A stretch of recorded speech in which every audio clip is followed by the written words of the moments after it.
Hey, welcome to the XO Marriage Podcast, brought to you by Marriage Today. Hey, this podcast is an inside look at all things XO and is dedicated to helping you thrive in your relationships, in life, and in love. Hello, everyone. I am Brent Evans, president of Marriage Today and founder of XO Marriage. Last year, we went all around the country, but during our XO Austin conference, I sat down with Joe and Lori Champion. Joe and Lori are the senior pastors at Celebration Church in the Austin area. And one of the things I know you'll find valuable about their story is they do ministry together. And so if you know couples who work together or do ministry together, or if that's you, you're going to want to listen to this episode because there's some struggles that come with that, but there's also some blessings as well. So let's listen into my conversation with Joe and Lori. This is the XO Podcast. We are coming to you live from Austin, Texas. This is a good time that we're having here talking about marriage, but we've had almost 2,000 people here loving this XO Marriage Conference we're doing. And we're at Celebration Church.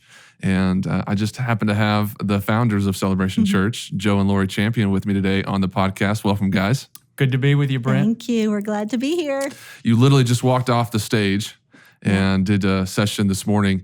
Talk about this with our couples that are listening. Talk about what was the essence of the message that you brought to XO Conference this morning. Well, Hebrews 2:1 talks about paying attention that we would not drift. And of course, that's in our faith, but it's also in relationship to marriage. We believe that we can drift and have marriage drift. There's mission drift, and then there's marriage drift. And if we're not careful, we can begin to drift apart or drift down the river. And it's not any decision we make. It's not any a day that we wake up going, let's just drift apart, but that we end up through, whether it could be culture, the erosion that just begins to hit us, or just the erosion of life and experiences, or even our personalities, and we just can slowly go away from each other. And so we got to make sure that we're paying very close attention to each other, which in essence, I believe that's the first love definition that Ephesus was doing as he spoke that in Revelation. They were doing a lot of great things. In fact, he said, you guys got a lot of going on. He said, but you've lost your first love. You've kind of lost that initial zeal and drive. Mm-hmm. Yeah, and the story that we used was in Genesis 18, and it's Abraham, and he's all of a sudden hosting these angels, and the angels say, hey, you're doing all this stuff for us, but where's your wife, Sarah? And Moses, of course, Abraham says, she's in the tent. Well, they didn't need her location. They meant, where is she emotionally? And so I think that, we don't get distracted necessarily by bad things. We get distracted by doing good things. I mean, Abraham was hosting God. He was hosting God's people. And in the process, kind of forgot about his wife. And so whether that's little league sports or that time that you're raising kids, or both of us work full time, or giving yourself even to the things of God, you can lose touch with the one that is your priority human relationship on earth. Well, that's actually interesting because that's one of the things I wanted to dive into with you guys. You both serve in ministry together. Y'all both are very articulate and good at what you do in ministry.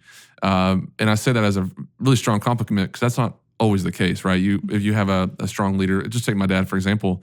My mom doesn't want to be on stage. She's not like that. And even if she did, she's not really walking in her gifting by being on stage, but y'all both are great together on stage and both deliver a good message.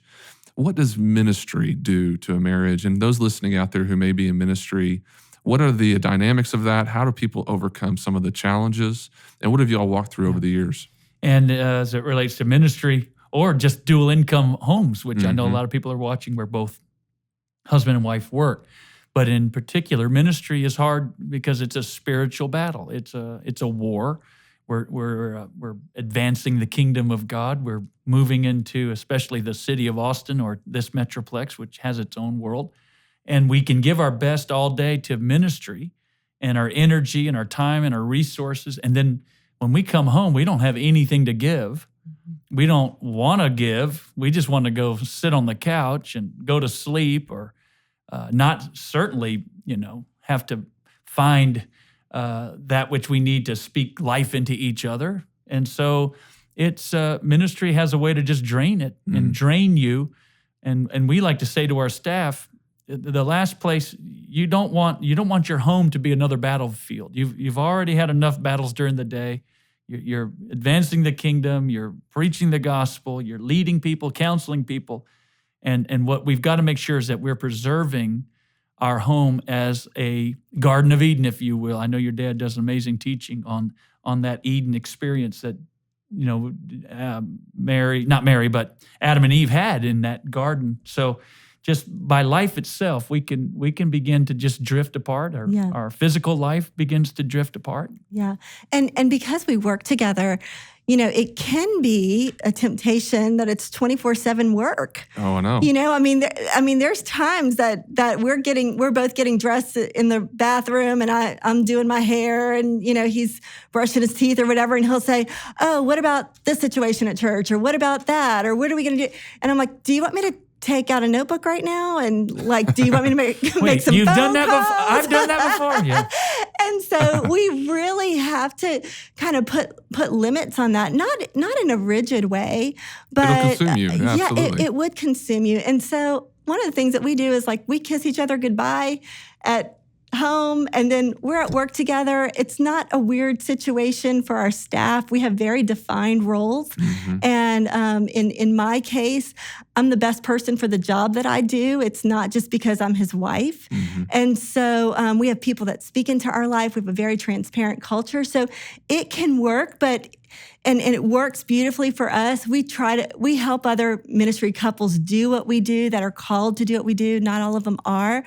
But there has to be some dynamics that you navigate through. Mm-hmm. Mm-hmm.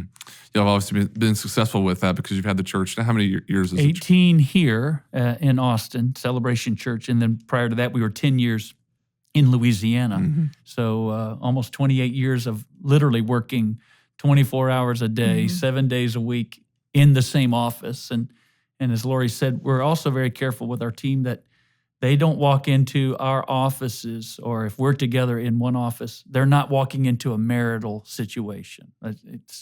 We're very defined in that way. And we have several couples that are married on staff as well.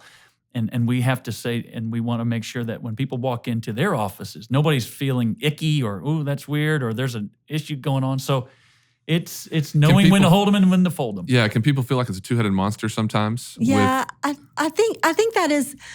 I think that can happen. Neither one of you are monsters, by the way. Well, two-headed. Try not to be. I am.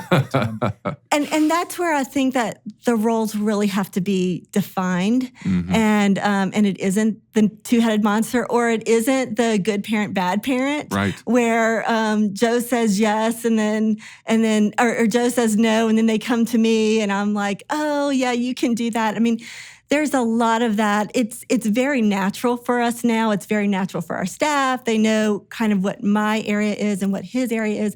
He's definitely the lead visionary, and I'm definitely the lead implementer of the vision. And so there are things that are just all Joe. I don't even try to make that decision. There's things that's all me. Yeah. And y'all wrote a book about this. Tell me about the book. Well, we do this called Too Strong, would be what we have captured in our principles. As to how to be too strong, TWO strong, not TOO strong. And so especially when couples are pulling together, leading together, working together, could be a business or a church, what can end up happening is one can be too strong. And we believe that Ephesians... That dominant person. Making sure that we're submitted one to another. And there are ministry couples, Priscilla and Aquila. This was a couple that Paul said risked their necks for him. They were together in the ministry. And you don't find a lot of examples, but obviously, like today's message, Abraham could not be fulfilled without Sarah, or of course, Joseph and Mary. Yes, Mary was the carrier, and she was the virgin that had to bring Christ into the world, but then the lineage would be fulfilled through Joseph, and how that relationship between Joseph and Mary looked, and how at first it was hard for him. He thought about putting her away, or ending this potential marriage as we know it, and then he hears from God, no, wait a minute, this is of the Lord. So it's a balance. It's a very delicate situation. It's taken a long time to know how to dance with each other and to know when in an office, especially in a staff meeting, we could have a disagreement. Mm-hmm. And we have to be very careful of not taking that home or being very careful of not playing, well, I'm the husband card, or, we just have to learn. And then there are people watching us. We're very aware of our staff is learning and watching, and how do you do marriage even in difficult or stressful times. And so, that would be the premise of Too Strong and even those principles. Yeah, I would consider y'all role models in that. I would, because your name, me not knowing y'all all that well, we know each other for a while now. I've heard over and over again that the model of this, y'all are living it out, and I've heard that several times, not just from my dad but from other people. So good job on that, because it's not easy to do. No, it's hard, and we're called to do it. And I will say this, Brent, that the hero in this is Lori, because there are scriptures that obviously God has an order. He has it set up as the man to be not just the head of the home, but to lead the church. We find that biblical pattern. And so, but Lori knows that role that she has as a female, and she doesn't supersede that.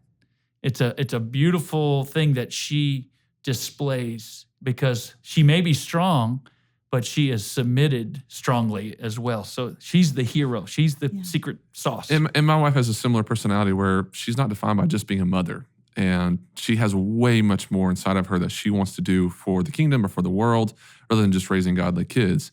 And so for women out there that have that ambition or that drive, they can sometimes feel, especially in the church, sometimes feel wrong for wanting to advance that. Right. And some of them, honestly, are more gifted sometimes than their husbands in the space.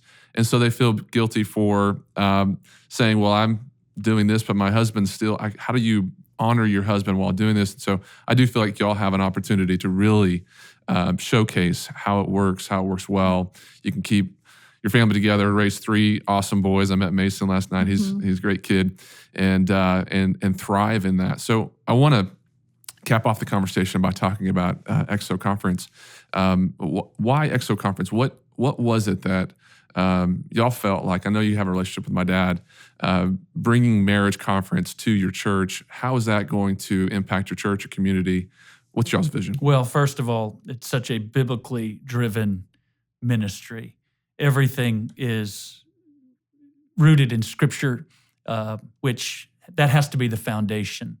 And if we are not being driven by the Scriptures and by the gospel, the written word of God, then we could be going down another road that we believe we have to be very careful, especially in today's culture, where it's now just speaking to the flesh and not to the spirit.